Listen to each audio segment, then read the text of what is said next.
విశాఖపట్నం భీమసేన వారి నుంచి మీకు ప్రత్యేక ఆహ్వానం కలగడం కోసం ఈరోజు ఈ గ్రామానికి ఇచ్చేస్తున్నాం. మరి మా సంఘ గౌరవ ప్రధాన కార్యదర్శి అయిన వసంత రాజప్రసాద్ గారు ఆయన యొక్క ఆహ్వానాన్ని ఆయన మాటల్లో ఈ గ్రామానికి తెలియజేస్తారు. జైవి బాలాజీ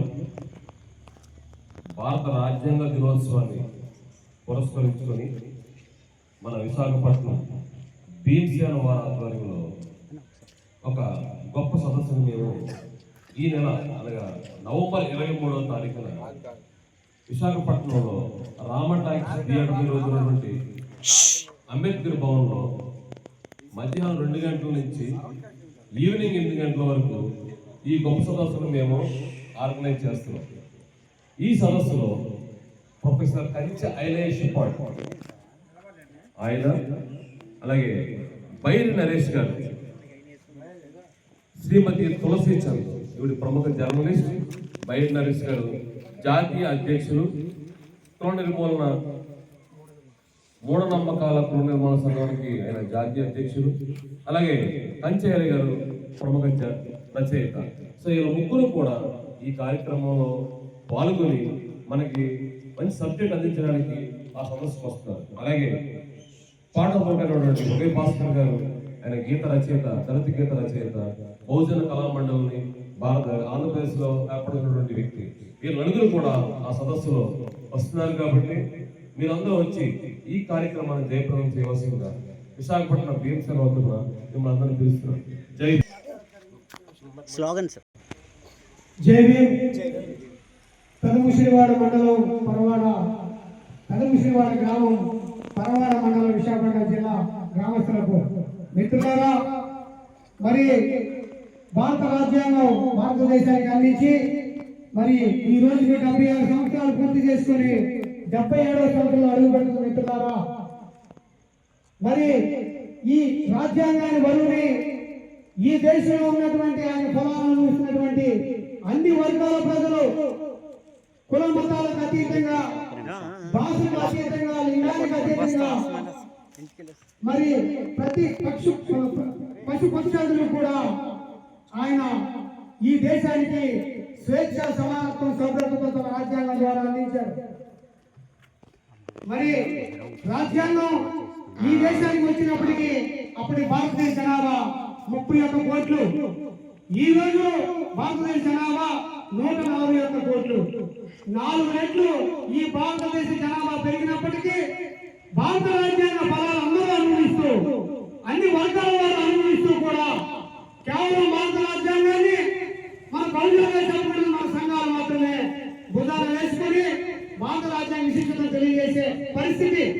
దానికి కారణం భారత రాజ్యాంగాన్ని ఒక బహుజనుడు, ఒక దళితుడు నిర్మాణం చేశాడని ఈ దేశంలో ఉన్నటువంటి మిగతా కులాల కుట్ర.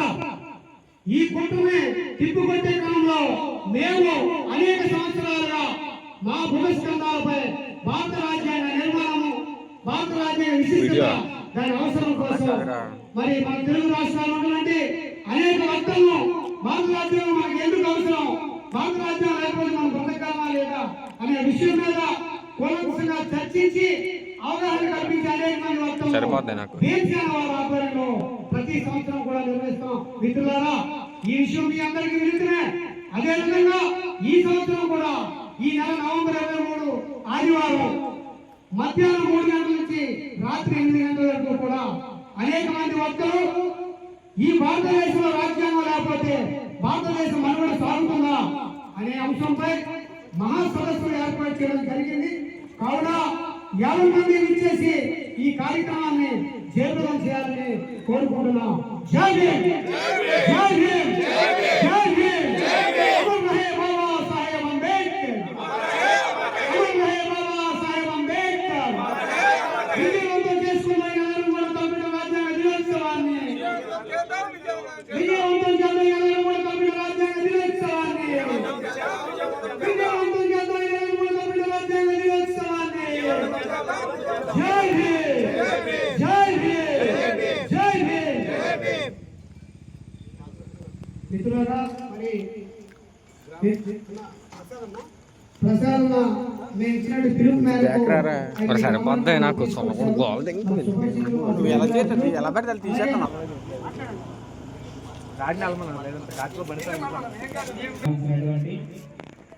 దీక్షణ వారికి నాకు ప్రత్యేక ధన్యవాదాలు తెలియజేస్తున్నాం.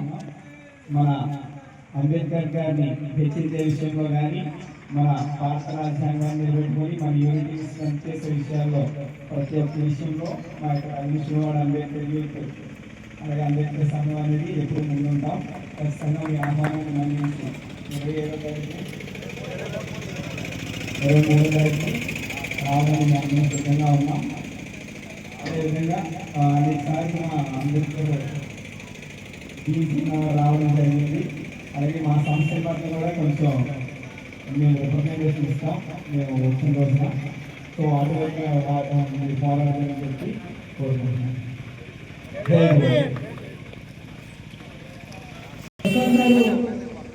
మా బహుజన ఉద్యమ సారథ్యంలో ఆయన కూడా సభ్యులు ఈ గ్రామానికి రావడం కూడా మాకు చాలా ఆనందంగా ఉంది. భవిష్యత్తులో మరి ఉద్యమకారులు కానీ మరి సామాజిక వ్యవహారంలో కానీ ఏ విషయంలో కానీ మరి విశాఖపట్నం నుండి దేశాన్ని ఎప్పుడు కూడా చేయవలసిగా ఉందో ఇప్పుడు ఈ ప్రతి సమస్యలో కూడా మేము ముందుంటామని ఎలాంటి సామాజిక సమస్య అయినా సరే ఎలాంటి విమర్శలైనా సరే ఖచ్చితంగా మేము మీకు మీ వెనుకటి సహాయ సహకారాలు అందిస్తామని ఈ సందర్భంగా దేశాంగ తరఫున తెలియజేసుకున్నాం. జై హింద్, జై హింద్, జై హింద్. గ్రామం నుంచి ఎవరైనా మాట్లాడదలుచుకుంటే దయచేసి మాట్లాడండి. ఇది సమయం మాట్లాడాల్సిన అవసరం ఉంది. మంట ఆడిపోతుంది. గౌరవ కమిటీ సభ్యులు ఇచ్చే మొదలయ్యారు. రాజ్యాంగ దినోత్సవం నిర్వహణపై 2 విషయాలు మీతో పాల్పంచుకుంటారు. అప్పర్ మాట్లాడాయి పోయింది గురు. మిత్రులారా, విశాఖపట్నం నుండి మీ గ్రామానికి తీసుకుంటామంటే ప్రతి గ్రామంలో కూడా ఇతరులు మన మీద దాడి చేసేటప్పుడు కానీ మిగతా విషయాల్లో కానీ మాకు ఎవరో చేదులు వదలు లేరు అని గ్రామంలో బాధపడుతూ ఉంటారు. ఆ తత్వం మనం ఎందుకు చేసుకుంటున్నాం? ఎదుటి వ్యక్తి మనం ఎందుకు అంత క్షేమం కనిపిస్తున్నాం? మనం ఎందుకు ఇతరుల్లో మనం ఎందుకు బయటికి రాలేకపోతున్నాం అంటే రాజ్యాంగం మనం చదువుకోవట్లేదు. రాజ్యాంగం మనం కల్పించిన హక్కులు మనం అవగాహన కల్పించుకోవట్లేదు. కాబట్టి ఇటువంటి సందర్భాలను అనుసరించి భారత రాజ్యాంగాన్ని భారత రాజ్యాంగం తప్ప కనీసం అసలు రాజ్యాంగం అంటే ఏంటి, రాజ్యాంగంలో ఎన్ని ఆర్టికల్స్ ఉన్నాయి, రాజ్యాంగం మనం ఎందుకు ఉపయోగపడుతుంది అనే విషయాన్ని మనం గ్రహించలేకపోతున్నాం. ఏదైనా చిన్నది వస్తే అంటే మన అందరూ ఒక దగ్గరే ఉన్నాయి. ఏదైనా సంఘానికి కానీ ఆ గ్రామంలో ఉన్న సంఘం యొక్క నాయకులు కానీ అవసరం అవుతున్నారు. అలాంటప్పుడు హక్కుని చేర్చుకునే ఒక సంఘం ఉంది, అది విశాఖపట్నం భీమసేన వారు. అటువంటి తరుణంలో ఎవరైతే రాజ్యాంగాన్ని క్షుణ్ణంగా చదివి ఒక స్కూల్లో మ్యాథ్స్ ఏ విధంగా విద్యార్థులు బోధిస్తారో అటువంటి ఒక క్లాస్ మేము ఒక 2-3 గంటలు మీ సమయాన్ని అక్కడ వెచ్చించి వాళ్ళు చెప్పేది విని ఇలా ఉంటుందా అంటే రాజ్యాంగం మనకి ఇంత హక్కు కల్పించిందా, దీనివల్ల మనకి ఇంత ఉపయోగం ఉందా అని తెలుసుకోవడానికి మాత్రమే మిమ్మల్ని అక్కడ ఆహ్వానిస్తున్నాం. దయచేసి ద్వారా నేను కూడా ఒక బయట వచ్చినటువంటి వాడిని. నేను పాయకరాపేట నియోజకవర్గం నక్కపల్లి మండలం వేపాడు గ్రామంలో మీలా మారుమూల ప్రాంతంలో ఉన్నాను. అటువంటి తరుణంలో అక్కడ రాజకీయంగా నేను ఎందుకు ఉంచకూడదు అనే ఉద్దేశంతో అక్కడ మొన్న జరిగిన ఎంపీడీ సెలక్షన్స్ లో నేను పోటీ చేసి 1000 ఓట్లు భారీ మెజారిటీతో కనీసం ఒక అప్పుడు చేసుకుని గెలిపించారు. మరి అటువంటి గెలిచినప్పుడు అలాగే క్షుణ్ణంగా చదివి మా రాజ్యాంగ మాకు ఈ హక్కులు ఉన్నాయని చెప్పేసి మా పెద్దలకి నేను ఉన్నాను అని ధైర్యం ఉంది చెప్తాను. ఆ ధైర్యం ఇచ్చారు రాజ్యాంగం. ఆ రాజ్యాంగం ఎంత ఉందా అనే ఉద్దేశాన్ని ఆ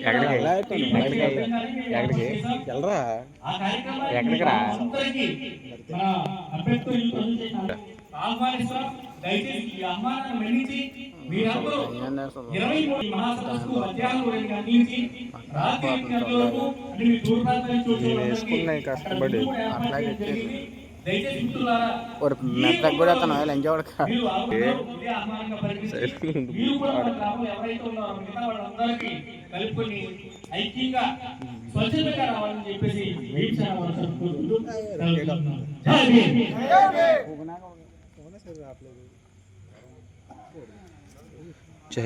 జై భీమ్ గుండె నిందాదం అందరం ఒకటై జై భీమ్ మిత్రులారా, మరి ఇప్పుడు చెయ్యి నొప్పి పెడుతుంది అనేక సంవత్సరాలుగా అదే నీకు అందదు నీకు అందదు మరి మహనీయ బాబాసాహెబ్ అంబేద్కర్ ఆలోచన విధానాన్ని ముందుకు తీసుకెళ్తూ ఉన్నటువంటి భీమసేన వారి కార్యదర్శి రవికుమార్ గారు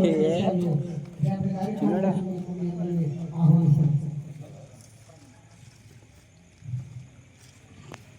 చెన్ముషివాడ గ్రామ ప్రజలందరికీ పెద్ద బుస్సు పెద్దముషివాడ గ్రామ ప్రజలందరికీ హృదయపూర్వక జైబీలు మమ్మల్ని ఈ కార్యక్రమాన్ని ఆహ్వానించడానికి దాదాపు ఈ 3 జిల్లాల్లో అనేక గ్రామాలు మేము పర్యటించాం. మీకు గమనించింది ఏంటంటే ప్రతి గ్రామంలో ఊరి చివరినే మన కాలనీలు ఉంటున్నాయి. రోడ్లు వేస్తూ వస్తారు, మన కాలనీ దగ్గరికి వచ్చినప్పటికీ రోడ్లు ఆగిపోతాయి లేదా నాణ్యత అయినా తగ్గుతుంది.